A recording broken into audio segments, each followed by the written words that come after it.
करना कैसे है कि जब हमने कथा प्रारंभ किया था तब समय उतना खतरनाक नहीं था, उतना सोशल मीडिया नहीं था, उतना ये सब सिस्टम नहीं थे। तब लोग कम जो है फोकस एक चीज पे ही फोकस कर पाते थे। अब इतना ये सब बवंडर खड़ा हो गया है कि अब एक जगह ध्यान टिकता ही नहीं है। हमारी दो इंद्रियों का कंट्रोल में रहना बहुत जरूरी है अगर हम भगवत प्राप्ति करना चाहते हैं। तो गुरु मंत्र हम लोगों ने अपने बिजनेस को आगे बढ़ाने के लिए नहीं लिया है, तो गुरु मंत्र हमने अपनी आध्यात्मिक यात्रा को आगे बढ़ाने के लिए लिया है। ये सही है गलत है भाई? गुरु मंत्र हमने किस लिए लिया है? दुकान खोलने के लिए, मकान बनाने के लिए, बेटा बेटी को पढ़ाने के लिए, उसे उत्पन्न करने के लिए, या बहुत बड़ा संसार खड़ा करना? इसी जन्म में अपना कल्याण कराने के लिए, इसी जन्म में भगवत प्राप्ति करने के लिए, इसी जन्म में मुझे ईश्वर मिल जाए, मेरा कल्याण हो जाए, पुनरपि जन्म पुनरपि मरणम पुनरपि जननी जठर शयनम, इससे मुक्त हो जाऊं मैं। यही है मैं कि कुछ और है? नहीं, आप मेरे मुंह पे झूठ मत बोलना। यहां बोले झूठ, वो भी आज के दिन तो हो गया गड़बड़। सच्ची सच्ची बताओ, इसी एम के लिए लिया था ना? यही पर्पस था ना? यही गोल है ना? जवाब दो।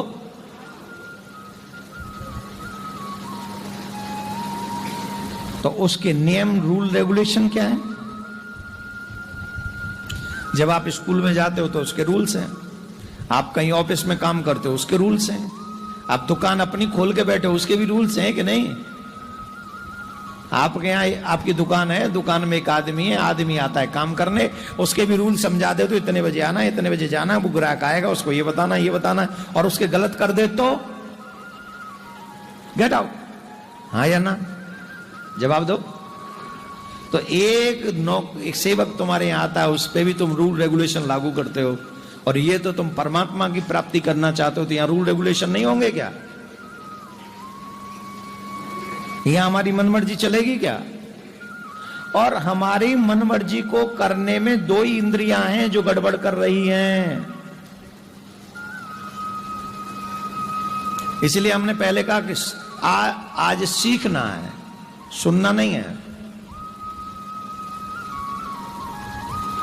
अगर अपने जीवन का कल्याण करने का लक्ष्य है तो सीखो, और सिर्फ आकर पूजा करने का मतलब है तो फिर तो अभी तो बहुत लोग ज्यादा नहीं आए हैं, अभी तो कल आएंगे। वो 5 मिनट के लिए आएंगे, फूलमाला लाएंगे, लिफाफा लाएंगे, चढ़ाएंगे और सीधे निकल जाएंगे। कल ज्यादा आएंगे, है कि नहीं? कल इतने लोग होंगे, बोलो। उनका वो ठीक है, खैर हम उनकी बात नहीं कर रहे, हम बात कर रहे हैं दो ही इंद्रियां बड़ी खतरनाक हैं। वो कौन सी इंद्रियां? एक कान और एक आंख। इस सोशल मीडिया के समय में, टीवी के समय में, ये दोनों ही कंट्रोल में नहीं है, ये अनकंट्रोल है। पहले तो कभी कभी होता था, हमारे यहाँ गुरुजी आए, कथा सुना के चले गए, फिर कोई साल 6 महीना में एक और कोई कथा हुई और उसने कुछ और बता दिया, तो इन्होंने कुछ और बताया, गुरुजी ने कुछ और बताया, और दूसरे महाराज आ गए तो और कुछ बता गए। तो समझदार तो ये कहते थे कि जो गुरुजी ने कहा वही सत्य है हमारे लिए। तो और जो क्लास में पहली दूसरी बार गए थे उनको कहा यार ये तो कंफ्यूजन हो गया, तो वो फिर गुरुजी के पास जाते थे, गुरुजी आपने ये कहा, फलाने ये कह गए, मैं तो चक्कर में फंस गया। तब गुरुजी कहते थे ये ऐसे कर लो, तुम्हारा ये काम सही, हाँ या ना? फिर बात जम गई। अब तो गुरुजी तक जाने का समय ही नहीं है। क्यों? पहले तो साल 6 महीने में एक कोई महात्मा आते थे, कथा होती थी, सत्संग सुनते थे। अब तो हर दिन, एक दिन में 5 कथावाचक हमारे घर में, 5 नहीं 10-15 हमारे घर में है। घर में क्या, जेब में है कि नहीं? जवाब दो। जब मन किया उसको सुना, और सुना तो मामला, वो ट्रेंडिंग का जमाना है, जो ट्रेंडिंग में ज्यादा चलता है उसी को हम ज्यादा सुनते हैं। हाँ या ना? एक कंफ्यूजन हो तो गुरुजी के पास जाएं। यहां तो कंफ्यूजन की पूरी लिस्ट भरी पड़ी है, जैसे प्ले लिस्ट होती है वैसे कंफ्यूजन लिस्ट है। अब कौन कौन सा कंफ्यूजन हम अपने गुरुजी से क्लियर कराएंगे? और किसी से छोड़ो, और किसी महात्मा से कितने क्लियर करवाएंगे बोलो? कोई कर पाएगा? कितने कंफ्यूजन है? बालाजी ज्यादा दे रहे हैं कि बांके बिहारी ज्यादा दे रहे हैं? कंफ्यूजन है कि नहीं बोलो? दरबार ज्यादा दे रहा है कि सरकार ज्यादा दे रहा है? कंफ्यूजन है कि नहीं बोलो? जवाब देते जाओ, है कि नहीं? टोना टोटका ज्यादा असरदायक है कि गुरुजी ने जो मंत्र दिया वो ज्यादा असरदायक है? कंफ्यूजन है कि नहीं बोलो? गुरुजी ने कहा मंत्र तिलक लगाओ, ये ज्यादा असरदायक है कि जो आजकल कुछ भी मिल जा रहा है वो धागा टोप, ये बांध लो, ये बांध लो, ये ज्यादा असरदायक है? कितने कंफ्यूजन है, कहां कहां कितने कंफ्यूजन हम लोग क्लियर करेंगे? अच्छा, ये कंफ्यूजन आए किससे? यहां से। तो रात दिन कुछ ना कुछ सुन ही रहे हैं, और अधिक सुनने की वजह यह हो गई कि अब हमें न तो अपने गुरु में निष्ठा रही और न गोविंद में निष्ठा रही। और गोविंद में निष्ठा कम होने का यह फल हुआ कि हमारा मन धर्म में नहीं लगा, न कथाओं में लगा। फिर हम जब हम देखो, बहुत अच्छी बात समझा दें, समझाएं कि नहीं? जब आपके पाप उदय होने लगे तो आपका मन न तो पूजा में लगेगा, न कथा में लगेगा, न गुरु मंत्र के जाप में लगेगा। इनसे आपकी विमुक्त विरक्ति होने लग जाएगी, इन सब चीजों से, भजन से, पूजा से, कथा से, सत्संग से, इन सब से विरक्ति होगी। कब? जब आपके पाप जगेंगे तब। और मन लगेगा किसमें? दूसरों की चुगली में, दूसरों की बुराई में, उल्टा सीधा करने में, उल्टा सीधा खाने में। बोलो, ये सही है गलत है? जोर से बोलो, किस किस के साथ ऐसा हो रहा है? देखो, सारे चेला बड़े साधु आए मेरे पास, सबका मन साधना में लगा हुआ है, सब साधु है, कोई इधर उधर नहीं भटक रहा है इनका मन। देखिए, जबकि जितने लोग आए उनमें से 90% लोगों की ये दशा है, 90% लोगों की। इसकी वजह हमारी दोनों इंद्रियां हमारे कंट्रोल में नहीं है, न तो हमारे श्रवण कंट्रोल में है और न हमारे नेत्र कंट्रोल में है। किसी को भी देख लेने की स्थिति और किसी को भी सुन लेने की स्थिति हमें हमारे गोल से दूर कर रही है। आपको यहां से मुंबई जाना है, 2 ट्रेनों में एक साथ सफर कर सकते हो क्या? जवाब दो। करो, करो, करके दिखाओ। एक पैर इस ट्रेन में, एक पैर उस ट्रेन, करके दिखाओ। आजकल अध्यात्म में तो यही हो रहा है। हो रहा है कि नहीं हो रहा है? मैं इसलिए स्पष्ट कह रहा हूं क्योंकि आज के दिन से बेस्ट दिन शिष्यों के लिए हो नहीं सकता, इसलिए आज बोल रहा हूं। तुम्हारे पतन की वजह, तुम्हारी अश्रद्धा की वजह, तुम्हारे भगवान में अरुचि की वजह कोई और नहीं, तुम्हारी 2 इंद्रियां हैं, श्रवण और नेत्र। कुछ भी सुनना, कुछ भी देखना, यह दुखदाई है। और आज मेरी बात समझ में नहीं आए जिन लोगों की, कोई बात नहीं, वेट एंड वॉच।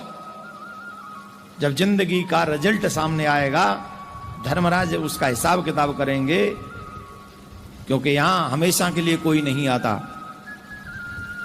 यहां हमेशा के लिए कोई नहीं आता, यहां कुछ समय के लिए सब आते हैं। और उस समय में किसने क्या पाया और किसने क्या खोया, यही महत्वपूर्ण है, और वही यात्रा है। एक तो कुछ भी सुनो मत, और एक कुछ भी देखो मत। सीखो। आज का पहला पाठ, कुछ भी देखो मत, कुछ भी। तो क्या सुने, क्या देखें?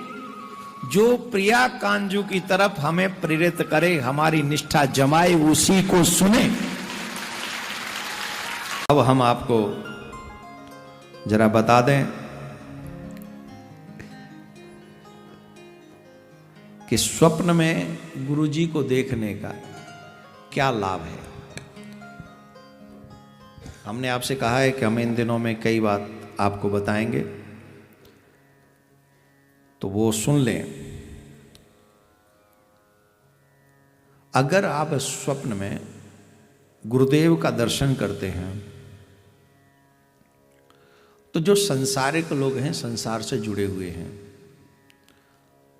स्वप्न में गुरुदेव का दर्शन करने से आपको हर क्षेत्र में सफलता मिलती है। नौकरी में, व्यापार में, आपके कार्य क्षेत्र में आपको शीघ्रता से सफलता प्राप्त होती है। अगर आप कार्य बदलना भी चाहते हैं तो कार्य में बदलाव भी देखा जा सकता है। इसके बाद अगर सपने में गुरुजी के साथ, ये बात हुई संसारिक, लेकिन आध्यात्मिक, जिन्हें संसारिक कोई विषय चाहिए ही नहीं, जिन्हें संसार से कोई मतलब, नौकरी पैसा ये सब नहीं चाहिए, इसके बाद भी अगर हमें गुरुदेव का दर्शन स्वप्न में होता है तो यही बात आगे ले जाइए आप आध्यात्मिक क्षेत्र में कि आपको, आपकी गोल, भक्तों का गोल क्या है, एम क्या है, भगवत प्राप्ति। इसका मतलब है कि जब गुरु का दर्शन स्वप्न में होने लगे तो हमें यह समझना चाहिए कि अब हम सही दिशा में आगे जा रहे हैं, हम अपने इस कार्य में अवश्य सफल होंगे, अवश्य इसमें हमें भगवत प्राप्ति होगी, इसमें कोई दो राय नहीं। गुरु जो आध्यात्मिक प्रेरणा आपको देते हैं, ज्ञान आपको प्रदान करते हैं, जहां से आपकी भगवत प्राप्ति के मार्ग खुलते हैं, वो गुरु है।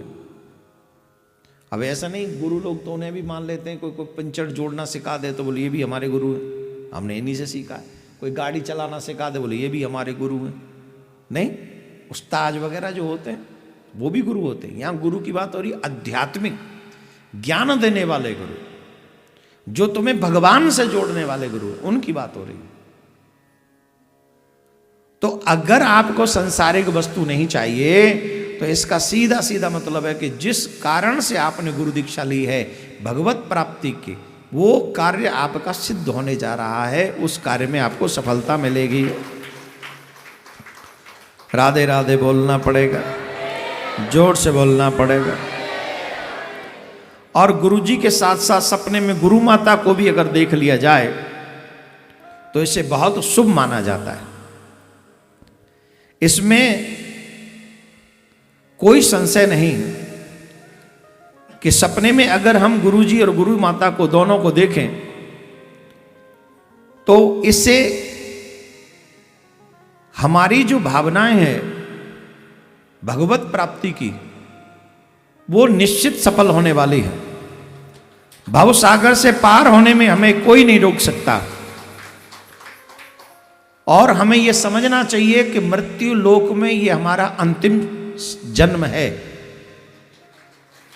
अगर गुरु और गुरु माता दोनों का दर्शन स्वप्न में हो तो हमें यह बात समझनी चाहिए कि मृत्यु लोक में यह हमारा अंतिम जीवन है। और ये स्वप्न कब आने प्रारंभ होते हैं? जब आपकी सच्ची निष्ठा होती। ऐसे नहीं आते, गए और दीक्षा ले गए तो पता भी नहीं किसी को क्या हो गया। ये तभी संभव होता है जब हम अपने गुरु के चरणों में सच्ची प्रीति रखें, सच्ची निष्ठा रखें। और जब ऐसा होता है तो हम फिर उस कार्य को भी सफलता से प्राप्त कर लेते हैं। बोलो राधे राधे। अब सुनिए, अगर स्वप्न में गुरुजी प्रसाद देते हुए में दिखें तो है, कई बार ऐसा होता है कि गुरुजी स्वप्न में ही हमें प्रसाद दे रहे हैं, होता है कि नहीं? ले बैठी हो प्रसाद। कई बार होता है, हमें यह लगता है कि गुरुजी, हम ऐसा स्वप्न दिखता है कि हम, गुरुजी हमें स्वप्न में प्रसाद दे रहे हैं। आपके गुरुदेव अगर आपको प्रसाद दें अगर ये स्वप्न दिख रहा है तो समझना चाहिए कि आपके लिए बहुत ही शुभ फलदायक आपको कोई संदेश मिलने वाला है, अथवा संतान की प्राप्ति होने वाली है, अथवा आपकी कोई नई तरक्की प्राप्त होने वाली है। अगर फिर से संसारिक कोई वस्तु आपको नहीं चाहिए तो जो प्रसाद सदगुरुदेव भगवान दे रहे हैं, इसका मतलब है आपको भगवत प्राप्ति अति शीघ्र होने वाली। क्या बोलना पड़ेगा?